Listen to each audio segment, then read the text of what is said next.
अस्सलामुअलैकुम स्टूडेंट्स, क्या हाल है। उम्मीद करती हूँ कि आप ठीक होंगे। आज हम करेंगे चैप्टर 1 की रिव्यू एक्सरसाइज करेंगे। चैप्टर 1 की रिव्यू एक्सरसाइज में कुछ एमसीक्यूज हैं और कुछ क्वेश्चंस हैं। उन क्वेश्चंस को सॉल्व करेंगे और एमसीक्यूज को भी सॉल्व करेंगे। ठीक है, बच्चों को एमसीक्यूज जो है मोस्टली जो बच्चे हैं ना एमसीक्यूज को लाइट लेते हैं कि ये है ऑप्शंस हैं, कोई भी तुक्के से हम ठीक कर लेंगे, पर ये बहुत ज़्यादा इफेक्ट करते हैं पेपर में भी और मार्क्स में भी, क्योंकि अगर ये एक ही गलत हो जाए तो पूरा 1 मार्क कट जाता है। तो इसलिए इसको बड़े ध्यान से और समझ के करते हैं। अगर आपको कॉन्सेप्ट पता हो, आपके कॉन्सेप्ट्स क्लियर हो, पॉइंट क्लियर हो, तो आप जो क्या है वो इजीली इन सब को सॉल्व कर सकते हैं।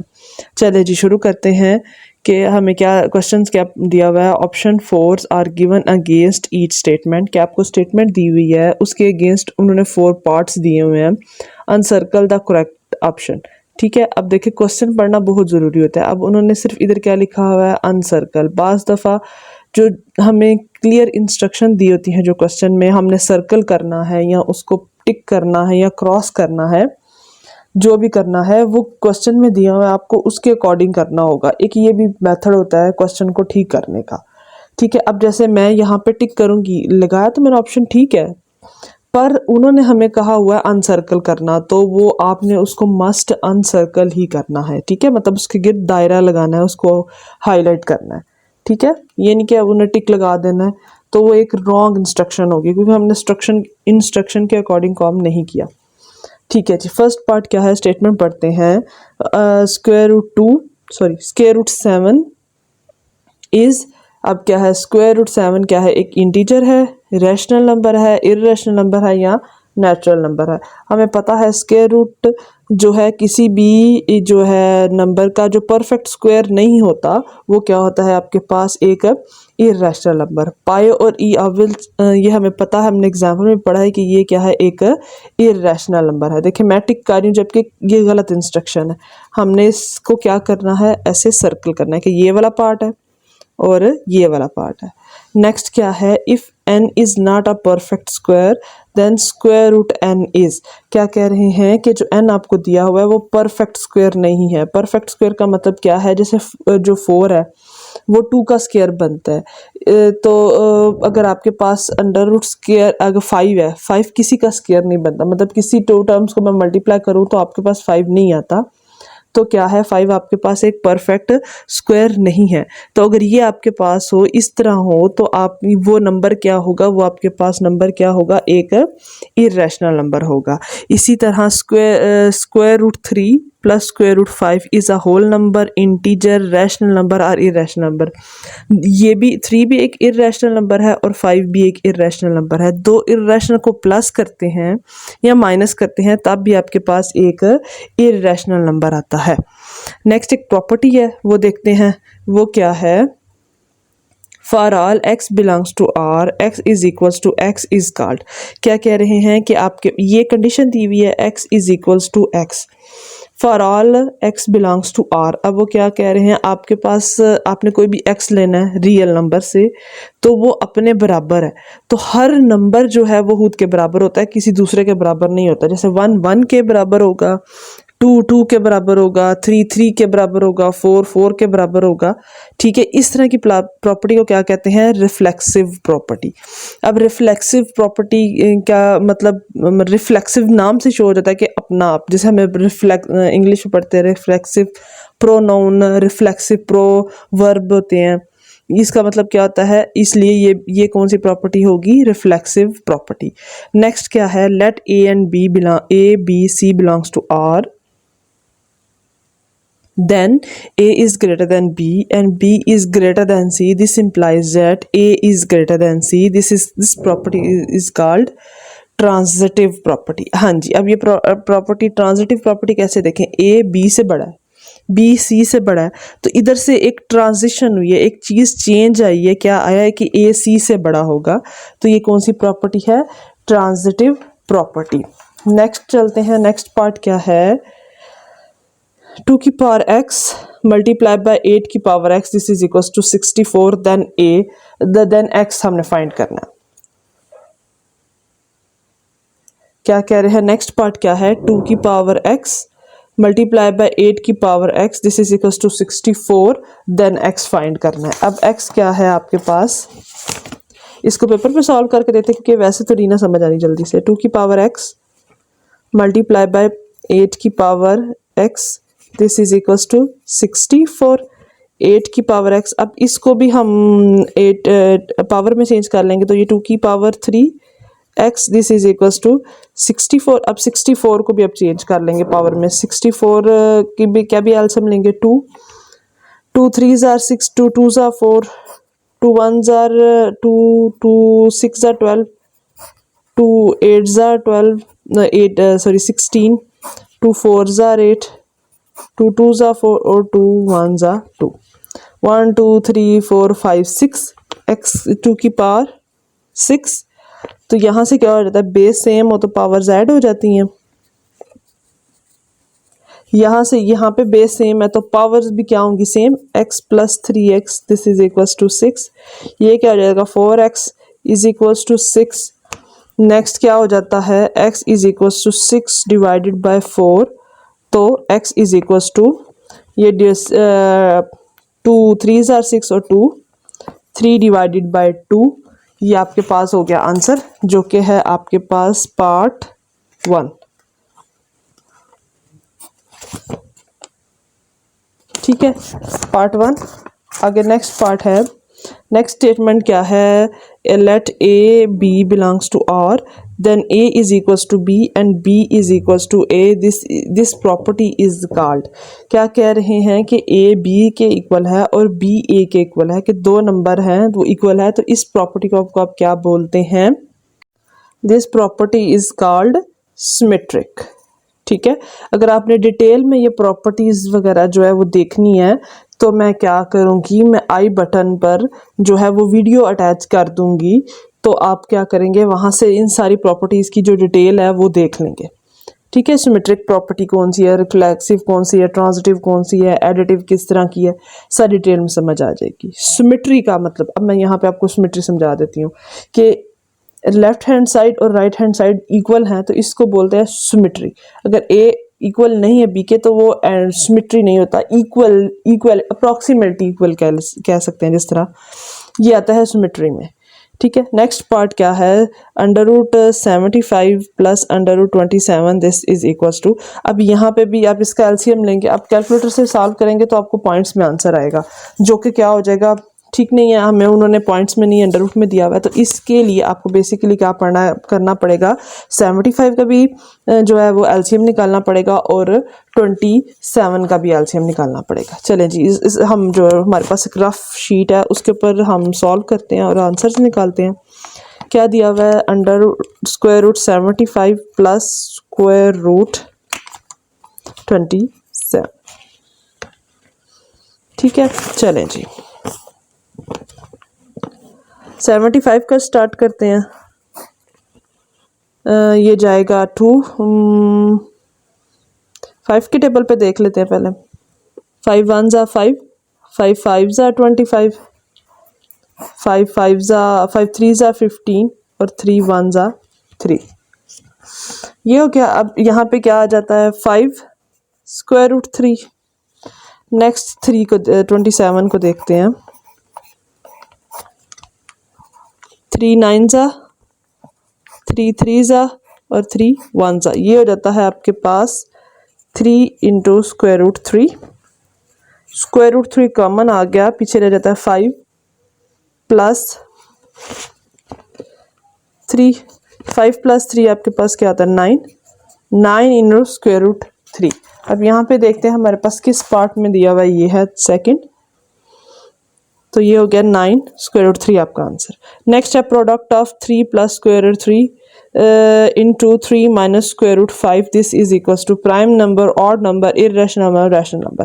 अब यहाँ पे देखें, यहाँ तो बेसिकली आपको इन दोनों को मल्टीप्लाई करके देखें आपके पास आंसर क्या आता है। नहीं तो एक मैं आपको पॉइंट देती हूँ, वो क्या है कि देखें ये नंबर तो आपको पता है इर्रेशनल है, ये नंबर भी आपके पास एक रैशनल है, ठीक है। पर फ़र्क यहाँ पे क्या है, ये नंबर एक दूसरे के कॉन्जुगेट है, ये इसका कॉन्जुगेट है, ये इसका कॉन्जुगेट है। जब दो कॉन्जुगेट आपस में मल्टीप्लाई होते हैं तो आपके पास जो प्रोडक्ट आता है वो हमेशा एक रैशनल नंबर होता है, ठीक है। अब फॉर एग्जांपल इधर कोई और भी नंबर होता तो तब भी आप 4 प्लस स्क्वायर रूट 3 होता या 4 माइनस स्क्वायर रूट 5 होता, कुछ भी होता, तो अगर वो कॉन्जुगेट होते एक दूसरे के तब भी आपके पास हमेशा क्या आना था, एक रैशनल नंबर आना था। आगे यहाँ तक हमारे एमसीक्यूज हो गए, 10 एमसीक्यूज थे, इजी थे, थोड़े से पॉइंट्स थे जो पिक थे आपने माइंड में रखने थे, वो करने थे। अब आगे जो क्वेश्चंस है वो सॉल्व करने वाले हैं, सॉल्यूशंस वाले क्वेश्चन है। कुछ स्टेटमेंट दी हुई है, कुछ में प्रॉपर्टीज लिखनी है, जैसे ये है 4 क्वेश्चन है और 5 क्वेश्चन है, इसमें उन्होंने एक्सप्लेनेशन मांगी हुई है, रीज़न पूछी हुई है, वो है, और बाकी सारे क्वेश्चन सॉल्व करने वाले हैं।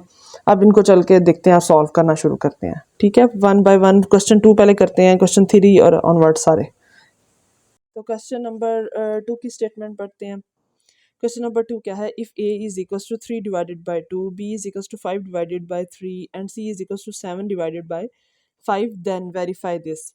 अब वेरीफाई करना है आपने कि a into B plus C is equals to A B plus B C. Second part है a plus C this is into C is equals to A C plus B सी। अब ये दोनों आपके पास क्या है, प्रॉपर्टीज़ हैं, ठीक है। ये अब मैं आपको माइंड में होना चाहिए कौन सी प्रॉपर्टी है। ये है आपके पास ए की साइड पे राइट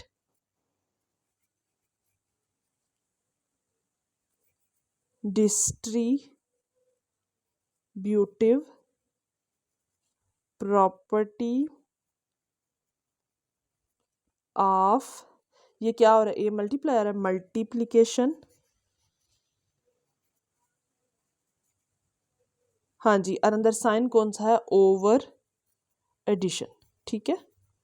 इसी तरह ये आपके पास कौन सी प्रॉपर्टी है, ये है आपके पास left distributive property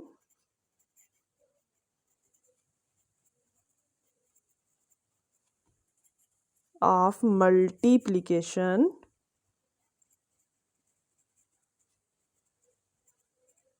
over addition, ठीक है। अगर इधर माइनस का साइन होता प्लस की जगह तो आप सब्ट्रैक्शन वर्ड यूज़ करते। ये दोनों प्रॉपर्टीज़ आपको माइंड में होनी चाहिए। अब सिंपली, कोई मुश्किल नहीं है, आसान है क्वेश्चन। क्या करना है, पहले आपने ये स्टेटमेंट लिखनी है, पहले आपने लेफ्ट हैंड साइड प्रूव करनी है, उसमें ए भी दिया हुआ है, बी भी दिया हुआ है और सी भी दिया हुआ है। पहले ब्रैकेट सॉल्व करते हैं और फिर बाहर वाली टर्म, ठीक है। पहले इसमें, अब आपने इसमें ये नहीं करना कि आपने इसको पहले इसके साथ मल्टीप्लाई करना है, इसको पहले इसका, नो, पहले ब्रैकेट सॉल्व करनी है। ब्रैकेट सॉल्व करके उसके बाद जो आंसर आएगा एलसीएम लेके उसको आपने फिर क्या करना है, आगे मल्टीप्लाई करना है, ठीक है। आगे 3 वो जो इस वैल्यू से मल्टीप्लाई करेंगे, जो आंसर आएगा उसको आपने हाईलाइट कर देना, जैसे मैंने किया हुआ, इसको मैंने 1 का नाम दे दिया। इसी तरह आपने लेफ्ट हैंड साइड लेनी है, उसी तरह। अब इस सिचुएशन में आपने क्या करना है, पहले इन दोनों को आपस में मल्टीप्लाई करना है, फिर इसको ए और सी को आपस में मल्टीप्लाई करके अगेन एलसीएम लेना है, और उसका जो आंसर आएगा उसने आपने हाईलाइट कर देना है। अब आप देख रहे हैं कि 1 और 2 जो आंसर्स हैं वो सेम है, मतलब क्या, left hand side right hand side के इक्वल है। लेफ्ट हैंड साइड आपकी क्या है, ये है, ठीक है, और राइट हैंड साइड आपके पास क्या है, ये। तो राइट और ये लेफ्ट, इधर से 1 और 2 से इम्प्लाइज हो गया कि ये दोनों क्या है, इक्वल है, ठीक है। सिंपल सा मेथड है, सिंपल, आपने पहले भी किया हुआ है। अब यहाँ पे सिर्फ कुछ बच्चे जो है वो कंफ्यूज हो जाते हैं सिर्फ एलसीएम पे। किस पे कंफ्यूज हो जाते हैं, एलसीएम पे। एलसीएम लेना बहुत आसान है, ठीक है। क्या करना है, इसी तरह ये अब नीचे तो हमें नंबर्स दिए हुए हैं 3 और 5, ठीक है, उसको आपने ऐसे लिख देना है और आपने देखना है किस टेबल पे ये दोनों आते हैं। अगर नहीं आते तो किसी एक को भी ले लेंगे, ठीक है। 3 के टेबल में 1 आ रहा है और 5 को वैसे का वैसे लिख देंगे, और 5 और 1, ठीक है। अब आप इन दोनों को मल्टीप्लाई कर देंगे तो आपके पास क्या आता है, 15। अब आपने 15 को इधर नीचे लिखना है और आगे देखना है, ठीक है। अब इस 3 का टेबल पढ़ना है कि आपके पास क्या आए, 15 आए, या 15 को इस पे डिवाइड करना है। 15 को मैं 3 को 15 को 3 से डिवाइड करती हूँ, 5 आता है, और 5 को अपने ऊपर मल्टीप्लाई कर देना है और जो सेंटर में साइन होना वो लिखना है। उसके बाद इसी तरह 15 को डिवाइड करना है जो आगे है 5 पे, और फिर उसको ऊपर जो टर्म दी होगी उससे मल्टीप्लाई कर देना है, ठीक है। अब सिंपल है, आगे 5 को 5 से मल्टीप्लाई करके उसको आगे से प्लस करना है। सिंपल सा मेथड है, इसमें कोई मुश्किल नहीं है, सिर्फ ये एलसीएम वाला पार्ट था जो मैंने आपको समझा दिया कि किस तरह लेना है। ठीक है, इसी तरह आप इसका बी पार्ट जो है वो आसानी से सॉल्व कर देंगे, जो कि क्या है आपके पास एक लेफ्ट डिस्ट्रीब्यूटिव प्रॉपर्टी है। आप पहले उसी तरह इसकी राइट हैंड साइड लेंगे और फिर उसी तरह आप उसकी उसकी क्या लेंगे, लेफ्ट हैंड साइड लेंगे। ठीक है, ये देखेंगे मैंने क्वेश्चन का सेकंड पार्ट जो है वो क्या है सॉल्व किया हुआ है, आप यहाँ से देख सकते हैं। ठीक है, ये लेफ्ट हैंड, ये उसकी राइट हैंड साइड का आंसर आया और ये उसकी लेफ्ट हैंड साइड का आंसर आया, और दोनों की आंसर सेम है, तो इसका मतलब है कि ये दोनों साइड्स इक्वल है। अगर ना आए तो क्या है, ये साइड्स इक्वल नहीं है। अब जो थर्ड क्वेश्चन है वो उसकी स्टेटमेंट पढ़ते हैं। ठीक है, if a is equals to 3 divided by 4 divided by 3 plus b is equals to 5 divided by 2 and c is equal to 7 divided by 4, then verify the associative property of real numbers with respect to addition and multiplication. ठीक है, अब आपने क्या करना है, associative property prove करनी है with respect to addition and multiplication. हाँ जी, तो अब यहाँ पे लास्ट जो हमने किया था उसमें उन्होंने हमें प्रॉपर्टीज जो थी वो क्या थी, मेंशन करके दी थी कि ये स्टेटमेंट है प्रॉपर्टी की, या यहाँ प्रॉपर्टी इस तरह है। इस क्वेश्चन में उन्होंने हमें वो प्रॉपर्टीज नहीं दी, लिखी ही नहीं कि किस तरह की होती है प्रॉपर्टी, पर आपने अपने माइंड में याद रखना है कम्यूटेटिव जो प्रॉपर्टी होती है उसमें 2 नंबर होते हैं। अगर वो एडिशन के लिहाज से होगी तो दोनों को प्लस करना है, तो ए को बी में प्लस करेंगे और बी को ए में प्लस करेंगे तब बराबर आएगा, ये होती है कम्यूटेटिव प्रॉपर्टी। इसी तरह मल्टीप्लिकेशन में भी है कि ए बी को बी से मल्टीप्लाई करेंगे, बी को ए से मल्टीप्लाई करेंगे, तब भी वो क्या होगा, इक्वल आएगा, ये है कम्यूटेटिव प्रॉपर्टी। एसोसिएटिव प्रॉपर्टी क्या होती है कि आपके पास 3 नंबर्स होते हैं ए बी एंड सी। ठीक है, अब उनको अगर वो विद रिस्पेक्ट टू एडिशन है तो क्या होगा, उनमें से कोई भी 2 नंबर को प्लस करें पहले और फिर तीसरा प्लस करें तो वो दोनों बराबर होंगे। फॉर कैसे, ए प्लस बी पहले करेंगे और फिर सी प्लस करेंगे तो ये इक्वल होगा, बी प्लस करेंगे, ए प्लस करेंगे और बी प्लस करेंगे। जी, तो क्या है the associative properties of real number क्या है विद रिस्पेक्ट टू एडिशन, वो क्या होगी कि आपके पास 3 नंबर हैं ए बी और सी। अगर a प्लस बी प्लस सी करेंगे, मतलब पहले a और b को प्लस करेंगे और फिर c को प्लस करेंगे, तो वो बराबर होगा a प्लस बी प्लस सी, मतलब b और c को पहले प्लस कर लेंगे और फिर a को प्लस करेंगे तो भी वो क्या होगा, बराबर होगा।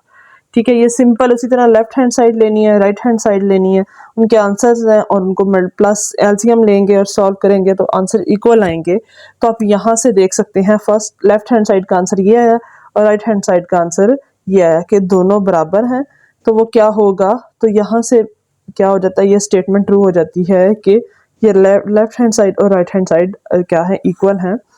तो एसोसिएटिव प्रॉपर्टी हमने प्रूव कर ली एडिशन के लिहाज से। अब आप मल्टीप्लिकेशन के लिहाज से आपने खुद सॉल्व करनी है कि वो किस तरह होती है। अब मल्टीप्लिकेशन की जो प्रॉपर्टी है एसोसिएटिव की, वो है, वो मैं लिख देती हूँ, ये लिखी हुई है। ठीक है, वो क्या होती है कि a multiply into B multiply by C, this is equals to a multiply by b multiply by c। क्या मतलब, b और c को मैं मल्टीप्लाई कर रही हूँ और फिर a से मल्टीप्लाई कर रही हूँ तो वो इक्वल आएगा। a को b से मल्टीप्लाई कर रही हूँ और फिर c से मल्टीप्लाई कर रही हूँ, तो ये क्या हो जाता है, associative property of real number with respect to addition, sorry multiplication. इसको आप उसी तरह लेफ्ट हैंड साइड लेंगे, राइट हैंड साइड लेंगे और सिंपल इसमें मल्टीप्लिकेशन होगी। ये ईजी है माइनस प्लस वाले से, उसमें एलसीएम लेना होता है, थोड़ा सा टफ हो जाता है, तो इस वजह से इसको आप खुद सॉल्व करेंगे। नेक्स्ट क्या है, क्वेश्चन नंबर 4, वो क्या है कि 0 is a rational number, explain. अब 0 क्या है, वो एक रैशनल नंबर है, ये प्रूव करना है हमने। अब बेसिकली आपको पता होना चाहिए कि रैशनल नंबर्स की प्रॉपर्टीज़ क्या है, सॉरी रैशनल नंबर क्या होता है, उसकी डेफिनेशन क्या है, उसमें क्या कंडीशन है, वो ये 0 सेटिस्फाई कर रहा है कि नहीं कर रहा। ठीक है, अब वो देखते हैं।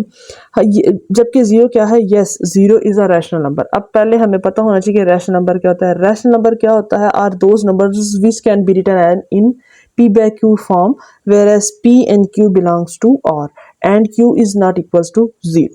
ठीक है, अब मैं 0 को इस तरह लिख सकती हूँ, 0 डिवाइडेड बाय 1 0, या डिवाइडेड बाय 2 0 डिवाइडेड बाय 3। अब ये रैशनल नंबर की दोनों प्रॉपर्टीज़ को फुलफिल कर रही हैं कि क्या है, ये p by q की फॉर्म में है। ठीक है, p भी और q भी दोनों इंटीजर से बिलोंग कर रहे, 0 भी इंटीजर है और 1 भी इंटीजर है। ठीक है, और q जो है, जो नीचे वाले टर्म है, वो 0 के इक्वल भी नहीं है, तो वो क्या हो गया, दोनों condition and satisfy both condition of rational number, so is a rational number. ठीक है, 2b 3b, तो ये सब क्या है, जीरो कर मतलब जीरो को डिवाइड करूँ 1 पे तो आंसर आपके पास 0 आता है। ठीक है, ये दोनों सेटिस्फाई कर रहे हैं रैशनल नंबर्स की प्रॉपर्टी सेटिस्फाई कर रहे हैं, दोनों कंडीशन सेटिस्फाई कर रहे हैं, तो ये क्या है आपके पास एक रैशनल नंबर है। आगे क्या करना है, हमने स्टेट करना है trichotomy property of real number. Trichotomy property क्या है वो आपने स्टेट करनी है for all values of a and b belongs to R. ठीक है, हमने ए और बी लेना है, आर से कोई भी वैल्यू हो सकती है, प्लस में हो सकती है, माइनस में हो सकती है, पॉइंट्स में हो सकती है, हर तरह की हो सकती है। Either A is greater than B और A is equals to B और a is less than b. This property is called the trichotomy property. अब यहाँ पे क्या हो रहा है, आपने कोई भी दो नंबर लिए रियल नंबर से, ठीक है, अब उसमें क्या पॉसिबिलिटीज हो सकती है आपके माइंड में कि क्या है, वो दोनों नंबर है या तो वो बराबर हो सकते हैं, या ए बी से छोटा हो सकता है, या ए बी से बड़ा हो सकता है। ये तीन ही पॉसिबिलिटी है, इसके अलावा कोई पॉसिबिलिटी नहीं है। ठीक है, या कोई सा भी नंबर मतलब ए बड़ा हो सकता है बी से, बी बड़ा हो सकता है सी से। अगर आपको पता नहीं है वो कौन से नंबर है, ठीक है, कौन से नंबर आपको ये नहीं पता, आपने वैसे जर्नली कोई भी ले रहे हैं तो उसमें यही तीनों पॉसिबिलिटीज हैं। इन तीनों पॉसिबिलिटी को आप बोलते हो ट्राइकोटमी प्रॉपर्टी।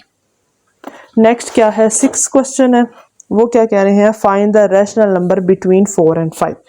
बहुत आसान है इसका math, find the rational number find the 2 rational numbers between 4 and 5।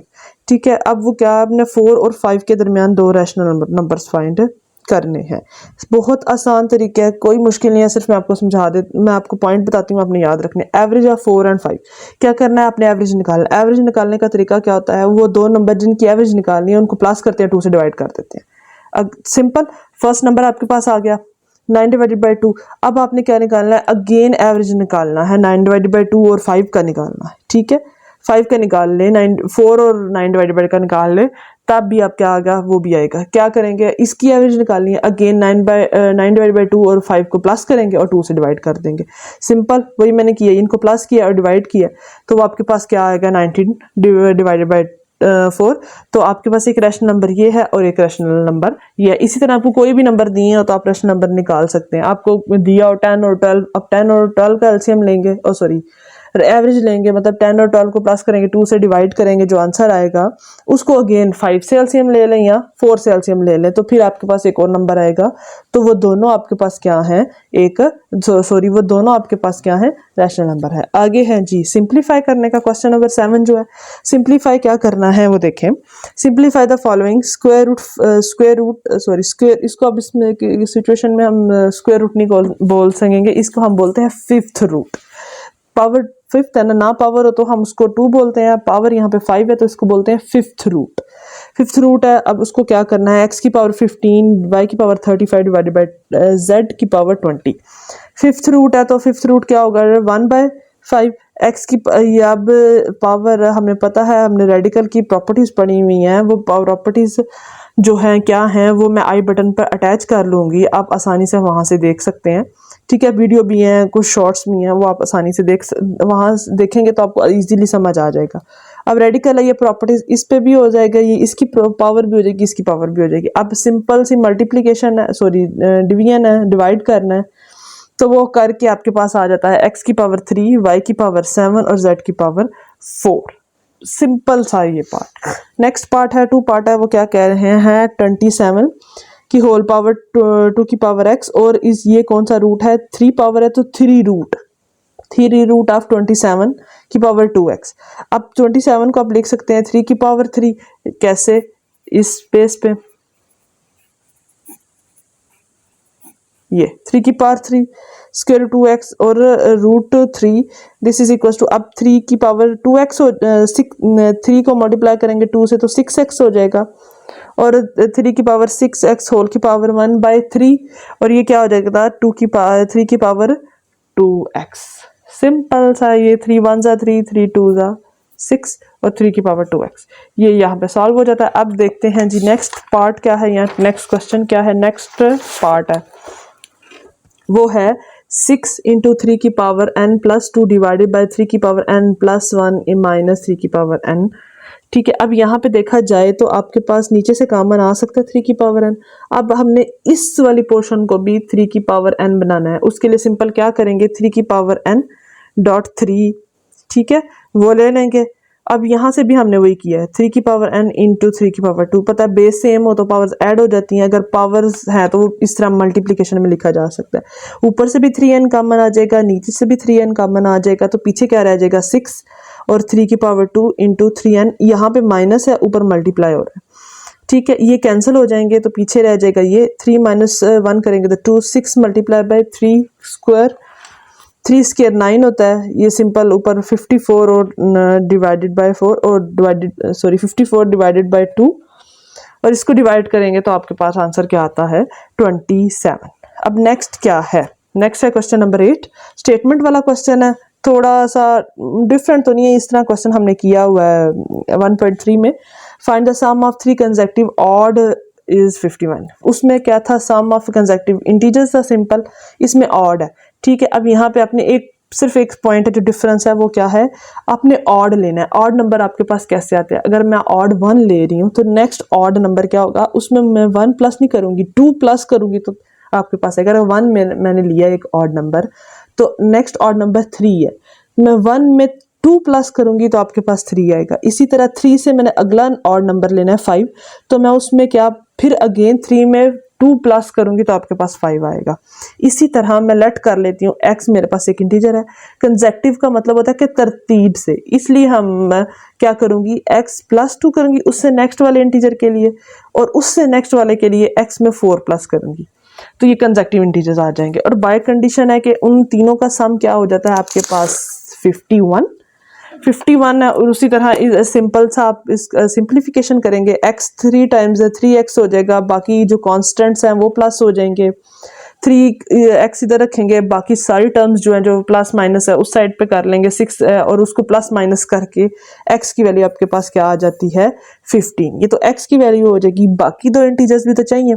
उसके लिए क्या करेंगे, x में 2 प्लस करना है जो हमने ये किया ये है, और फिर x में 4 प्लस करना है, वो अगला पार्ट में लिया होगा। फर्स्ट ऑड जो नंबर होगा वो 15 है, सेकंड ऑड में क्या होगा 17, और फोर्थ ऑर्डर आपके पास फोर्थ ऑड नंबर आपके पास क्या होगा 19। ठीक है, अब आप इसको प्लस करेंगे ना तो आपके पास क्या हो जाएगा 51 ही आएगा। ये जो भी उन्होंने आंसर दिया हुआ आपको वो ही आएगा। नेक्स्ट अब वो क्या कह रहे हैं, question number 9, Abdullah pick up 96 balls and place them into the basket. ठीक है, अब्दुल्ला ने क्या लिया है 96 बॉल्स हैं, उनको एक बास्केट में प्लेस किया। One basket has 28 more balls than the other basket. ठीक है, क्या कह रहे हैं कि जो एक बास्केट है उसमें क्या है, बॉल है दूसरी बास्केट से 28 टाइम्स ज्यादा। ठीक है, 28 टाइम्स ज्यादा है, तो हमने आगे करना क्या है, how many balls were in each basket. ठीक है, कि एक बास्केट में कितने गेंद हो गए। ठीक है जी, दोबारा से स्टेटमेंट देखते हैं। चलें जी, स्टार्ट करते हैं। दोबारा से स्टेटमेंट पढ़ते हैं कि स्टेटमेंट हमें क्या कहती है, उसमें से जो कंडीशन दी है उसको आप पिक कर लेंगे। दोबारा से पढ़ते हैं। Abdullah pick up 96 balls and place them into 2 basket. 96 balls हैं, उनको उसमें किस में कर दिया है 2 बास्केट में सेपरेट कर दिया। One basket has 28 more balls. ठीक है, वन बास्केट है उसमें क्या है 28 मोर बॉल्स है then the other basket. 2 conditions हो गई आपके पास। एक क्या है कि 2 बास्केट में आपने प्लेस किया 96 बॉल, तो क्या मतलब है कि दोनों को मैं प्लस करूंगी तो 96 आएगा आपके पास। और दूसरी कंडीशन क्या है कि एक बास्केट से में दूसरी बास्केट से 28 बॉल ज़्यादा हैं, तो क्या करेंगे x is equals to Y 28 plus Y. ठीक है, कि इतने बॉल्स जो हैं वो क्या हैं ज़्यादा हैं। ये कंडीशन दी हुई है, ये दोनों यूज़ करके हम इसको सॉल्व करेंगे। ठीक है, टोटल बॉल क्या है 96, first ball x, second balls क्या है y। तो फर्स्ट क्या है, फर्स्ट कंडीशन क्या है x plus Y is equals to 96। Second condition क्या है x is equals to 28 plus Y. तो x minus Y is equals to 28। क्या मतलब है कि उसमें ज़्यादा है, तो मतलब उन दोनों का डिफरेंस मैं लूँगी तो 28 आएगा आपके पास। तो इनको ऐड करने से क्या आ जाता है आपके पास, x क्या आ जाता है 62। और अब मैं यहाँ से एक x निकाला है तो इसको मैं पुट करूँगी इक्वेशन 1 में, तो वहाँ से y मेरे पास क्या आ जाता है 34। तो first basket has 62 balls and second basket has 34 balls. Simple सा क्वेश्चन है। आगे क्या है, इन्वेस्टमेंट टाइप वाला क्वेश्चन है, वो देखते हैं। Salma invested 3,50,000 rupees in a bank which paid simple profit at the rate of 7 into 5 1 divided by 4% per annum. After 2 years the rate was increased to 8% per annum. Find the amount she had at the end of the 7 year। ठीक है, अब क्या है, जो है उसने, सलमा है एक लड़की है, उसने क्या किया है 3,50,000 रुपीज़ जो हैं वो क्या के हैं किसी बैंक में इन्वेस्ट किए हैं। उसको वहाँ से जो सिंपल प्रॉफिट मिल रहा है वो 7 डिवाइडेड बाय 4% जो है वो उसको वो मिल रहा है प्रॉफिट पर एनम। ठीक है, आफ्टर 2 years 2 साल बाद the rate is increase to 8% per annum. Find the total amount she had at the end of 7 year। जी, उसने 7 year के टाइम पीरियड में उसने इन्वेस्टमेंट रखी है। ठीक है, उस आफ्टर 2 year 2 साल तक उसको इस रेट पे जो है वो प्रॉफिट मिल रहा था। आफ्टर 2 years, ठीक है, आफ्टर 2 years 5 में से 2 माइनस करे तो 5 years आ जाता है, और 5 years के लिए उसको क्या मिल रहा है 8% जो है वो क्या मिल रहा है पर एनम। एनम का मतलब होता है साल जो मिल रहा है प्रॉफिट वो इतना मिल रहा है। Find the total amount she had at the end of 7 years। ठीक है, टाइम पीरियड आपके पास क्या है 7 years। We divide the period 7 into 2 parts which is 7 2 years and 5 years, क्योंकि 2 years तक जो है उसको कितना मिला है 7 डिवाइडेड बाय 1/4 एनम उसको प्रॉफिट मिला है, और 5 year तक उसको 8 मिला है।